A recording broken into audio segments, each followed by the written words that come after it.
Ah oui, ça fait 6 mois que je suis partie de YouTube alors que j'avais dit que j'allais reprendre des vidéos très régulièrement, mais je suis partie dans une crise existentielle ainsi qu'une dépression et j'ai fait beaucoup d'anxiété et mes troubles du comportement alimentaire ont été très durs à gérer, donc je n'ai pas pu gérer YouTube en plus. J'ai quitté l'école parce que je n'arrivais pas à gérer et j'ai très peur de me réinscrire alors que la rentrée c'est dans moins d'un mois. S'il vous plaît, aidez-moi, je fais des crises d'angoisse à chaque fois que c'est quelque chose que je dois faire en relatation avec l'école. Alors là, c'était beaucoup trop long pour que je fasse pas de faute de français. Bon, je suis très contente de vous retrouver. Peut-être vous ne me croyez pas, parce qu'à chaque fois que je dis que je suis très contente de vous retrouver, je déserte pendant 6 mois. Mais à chaque fois, il y a une bonne raison, et à chaque fois, je suis contente de vous retrouver. Aujourd'hui, ne parlons pas de mes problèmes, parce que je décide de faire cette vidéo pour oublier mes problèmes. Parce que quand je suis seule avec mes problèmes, j'ai envie de sauter par la fenêtre. Donc aujourd'hui, on va pas parler de mes problèmes. Aujourd'hui, on va vlogger comme si j'étais une youtubeuse américaine ou française, peu importe la nationalité au final, comme si j'étais une youtubeuse riche, n'ayant pas de problème de crise existentielle et de questionnement sur son avenir qui reviennent littéralement toutes les 20 minutes. On va faire comme si j'avais ma vie en main. Donc aujourd'hui, le programme, c'est quoi le programme? Bah déjà, on va aller s'occuper de mon animal.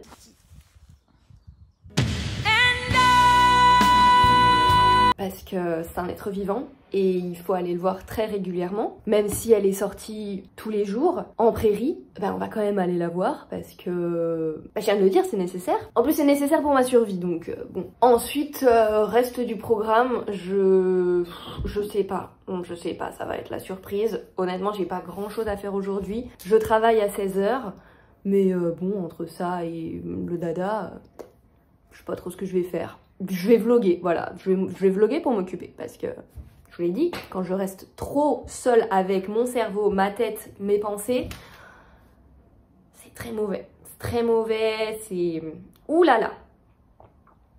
On frôlerait très souvent la catastrophe si j'avais pas YouTube et Netflix pour m'occuper l'esprit. Et Spotify aussi, parce que j'écoute beaucoup de podcasts. Oh là là, je voudrais vous recommander des podcasts. Déjà, on va commencer par ça. Mais je vais aller me mettre en ambiance beaucoup plus cosy pour cette recommandation de podcast. Je trouve que c'est nécessaire. Alors déjà on va faire ça parce que sinon ça va pas du tout. Alors premier podcast que je veux vous recommander, c'est L'heure du monde. Alors je vous préviens tout de suite, ça va pas être des podcasts rigolos et tout, c'est des podcasts genre information, en mode on devient responsable. Ici on a 24 ans donc il faut commencer à être un peu responsable. Puis en plus on est toujours en crise existentielle donc on essaye un petit peu de donner du sens à notre vie.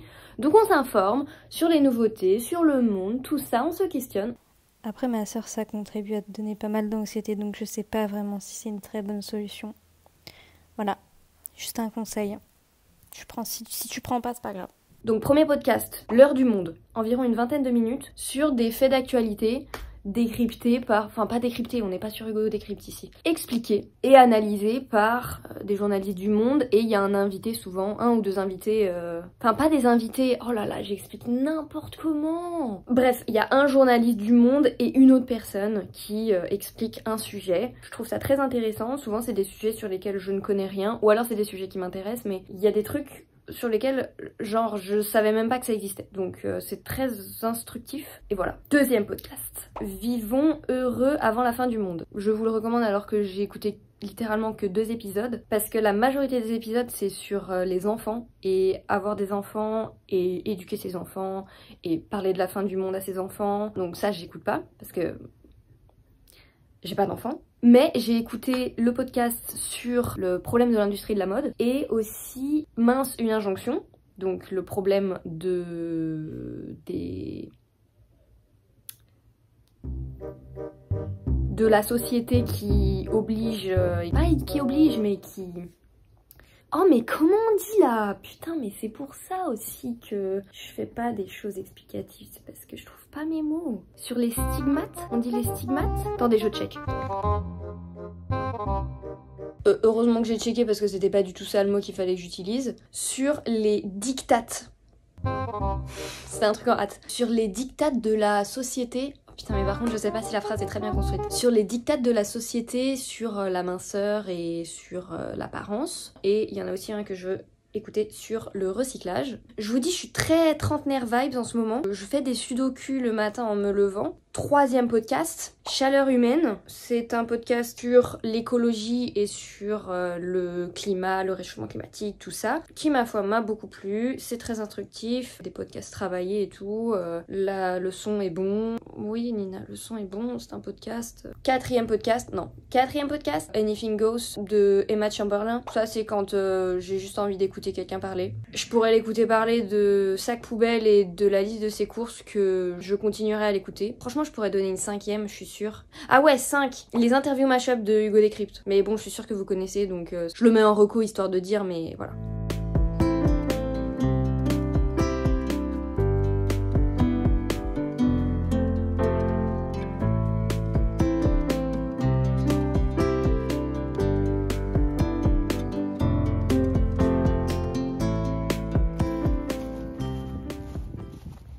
Sauterelle!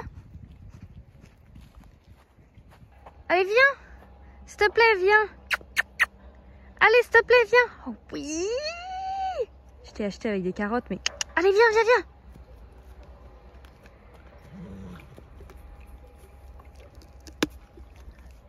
Allez, on rentre. Et après, tu retourneras en prairie.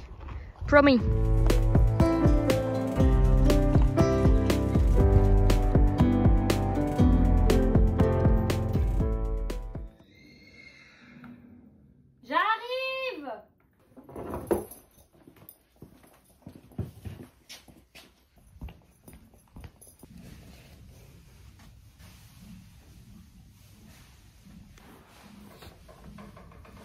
Mais n'y pas si tu veux pas que je te fasse de bisous. Viens là. Oh, petite peste.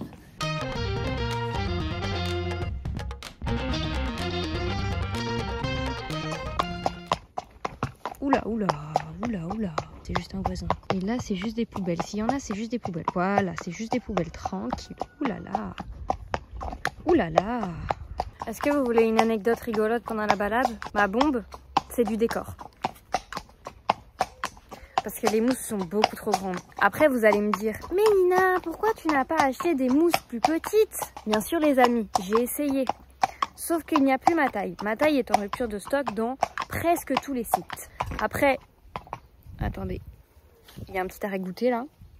Sauterelle, on y va, faut marcher. Après avoir effectué des recherches sur une multitude de sites internet et étant tombée à chaque fois sur rupture de stock, j'ai enfin trouvé un site où il n'y avait pas de rupture de stock. Et tiens, c'était en promo. La bonne poire Nina se dit, c'est mon jour de chance. Pile la taille qu'il me faut, pile la promo, ça doit être qu'il liquide les stocks. Je ne me suis absolument pas doutée du leurre que c'était. Je reçois mes mousses, qui sont censées être plus petites que celles actuelles. Et ben quand j'ai mis les mousses, elles étaient plus fines. Ce qui est un petit peu bizarre, puisque quand tu achètes des mousses qui sont censées faire le casque plus petit, elles sont censées être plus épaisses. Je me suis dit, bon, on va quand même essayer la bombe. Et quand j'ai essayé la bombe, c'est comme si j'avais pas de mousse. Donc je suis arrivée à la conclusion que j'ai acheté des mousses de contrefaçon. Et donc, conclusion de l'histoire, je me suis dit, il faut que j'aille en sellerie pour en acheter. Et vu que je n'ai absolument aucune envie d'aller en sellerie, ben j'en achète pas. Et je suis comme ça. Je sais, c'est très grave.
il est l'heure pour moi de manger. Parce que j'ai très faim. Enfin non, j'ai pas si faim que ça. En fait, j'ai eu hyper faim dans la voiture de mon trajet de retour des écuries. Alors que quand j'ai quitté les écuries, j'avais pas du tout faim. Et là maintenant, j'ai plus du tout faim. Je vous jure, c'est très fatigant, ça m'arrive hyper régulièrement. J'ai pas du tout faim. Si quelqu'un va me demander si j'ai faim parce qu'il veut savoir si on va manger bientôt, je vais dire non, j'ai pas du tout faim. Parce que j'ai pas la sensation de faim, mais en plus de ça, genre j'ai vraiment l'impression que mon ventre est rempli. Donc je peux pas manger. Et littéralement, 4 minutes plus tard, je vais avoir le ventre qui gargouille, mais pas une petite gargouille, hein. On parle d'une maxi gargouille ici, là. Vraiment un truc en mode on l'a pas nourri depuis hyper longtemps. Donc je vais me dire, ah, ben en fait j'ai hyper faim. Et puis 2 minutes après, plus rien. Silence radio.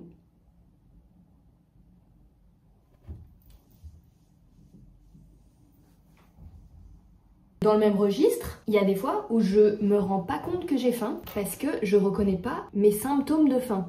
Attendez avant de me traiter de débile, parce que c'est pas que je n'entends pas ou je ne sens pas mon ventre qui gargouille, c'est que mon ventre il gargouille pas, j'ai pas la tête qui tourne ou quoi que ce soit, donc j'ai pas des symptômes obvious, j'ai des symptômes de faim mais qui peuvent s'apparenter à autre chose. Comme par exemple, je suis hyper fatiguée, ou molle, mais s'il fait chaud ou que j'ai passé une mauvaise nuit, je me dis ah ben je dois faire une sieste, donc je fais une sieste, mais en me réveillant de ma sieste, je suis encore fatiguée, ou alors j'ai tout le temps soif, et même en buvant, ça n'étanche pas ma soif, ou alors j'arrive pas à réfléchir. Et là, en mettant bout à bout tous ces signes qui peuvent s'apparenter à autre chose, je me dis ah mais c'est peut-être que j'ai faim. Donc en fait, depuis le début, c'est pas que je suis fatiguée, c'est que j'ai faim. Depuis le début, c'est pas que j'ai soif, c'est que j'ai faim. Depuis le début, c'est pas que je suis débile, c'est que j'ai faim. Mais frérot, tu veux pas faire gargouiller le ventre? C'est beaucoup plus clair, beaucoup plus clair. Ah bon, ça c'est le résultat d'une dizaine d'années de troubles du comportement alimentaire. Donc pour les gens qui me regardent, qui n'ont pas de troubles du comportement alimentaire, attention, ne faites pas de régime restrictif et n'essayez pas de perdre du poids sans l'aide de quelqu'un, parce que ça mène à des problèmes qui sont chiants. Bon. On va manger. Le problème, c'est que j'ai rien dans mes placards. Mais vraiment, littéralement, j'ai rien. Mais rien, hein. Attendez, je vous montre. Mon placard. Il n'y a rien. Vous vous demandez pourquoi? Parce qu'il y a une semaine, je me suis rendu compte qu'il y avait des petits papillons qui sortaient de mon placard. Et ces petits papillons n'étaient pas des petits papillons, mais étaient des mythes alimentaires. Explosion, explosion. Et donc, les mythes alimentaires, ceux qui savent pas ce que c'est trop bien pour vous parce que ça veut dire que vous en avez jamais eu. Et franchement, je vous souhaite jamais d'en avoir parce que c'est horrible. C'est une sorte de papillon de nuit qui se nourrissent de ta nourriture, donc de ta farine, tes pâtes, ton riz, ton chocolat, tes fruits secs, tout ce qu'il y a dans tes placards. Donc c'est dans tes paquets et ça pond dans tes paquets et donc ça grandit dans tes paquets. Donc il y a des œufs, des papillons, mais aussi des larves dans tes paquets de nourriture. Personne n'a envie de manger ça. Donc ça fait que j'ai dû jeter tout, mais tout mon placard. J'ai dû tout jeter. Tout ce que j'ai pu garder, c'est un pot de pesto et un pot de sauce tomate qui étaient déjà fermés. Et encore, je les ai désinfectés au vinaigre blanc parce qu'ils peuvent encore pondre sur les rebords du couvercle. Oui, j'ai extrêmement la haine. Ça m'énerve. Jeter toute cette bouffe, c'est horrible. Ça m'a énervé pour toute l'après-midi, pour toute la journée. Ça m'a saoulée. Vraiment, ça m'a saoulée. Donc, j'ai vraiment pas envie que ça revienne. Donc, ça fait que depuis une semaine, j'ai rien dans mes placards. Je ne mange que des trucs achetés au supermarché et que je mange tout de suite. Ou alors, je stocke ça dans le congélateur. Et j'ai un tout petit congélateur, donc je peux pas stocker grand-chose. Donc, qu'est-ce que je vais manger? Le sandwich que je devais manger hier et que finalement, j'ai pas mangé. Pas parce que j'ai pas mangé, hein. Attention, vous qui regardez cette vidéo, ne vous inquiétez pas, je me suis nourrie hier soir. Ça n'est pas que j'ai sauté un repas parce que je dis que j'ai pas mangé mon sandwich, j'ai mangé autre chose, j'ai mangé du pain avec du houmous, tout va bien. J'ai mangé, ça la foutra quand même un peu mal, la meuf qui dit ne faites pas de régime restrictif et qui saute des repas. Ne vous inquiétez pas, j'ai mangé. Donc je vais manger le sandwich de hier. Et encore pendant une semaine, je vais devoir manger des trucs comme si j'étais riche en fait. Alors que je suis pas riche. Parce que tu vois, les riches, ils peuvent commander tous les soirs et aller acheter vite fait comme ça. Tu vois, des trucs qui sont plus chers parce que c'est des portions uniques. Ils peuvent. Moi, je peux pas. Mais je le fais quand même.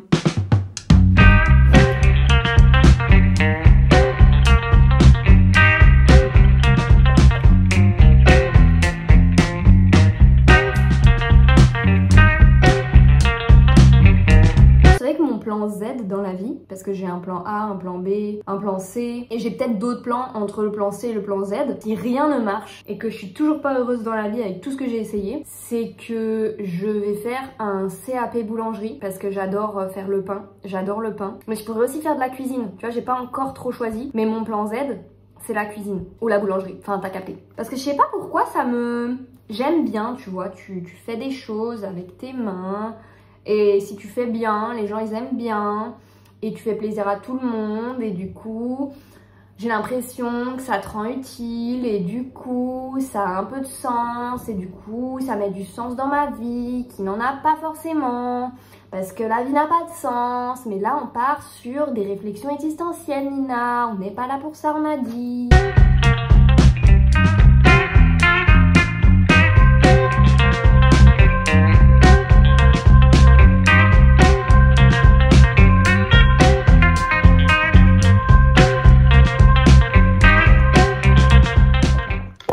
Bon, bah ciao, je vais manger, à tout à l'heure.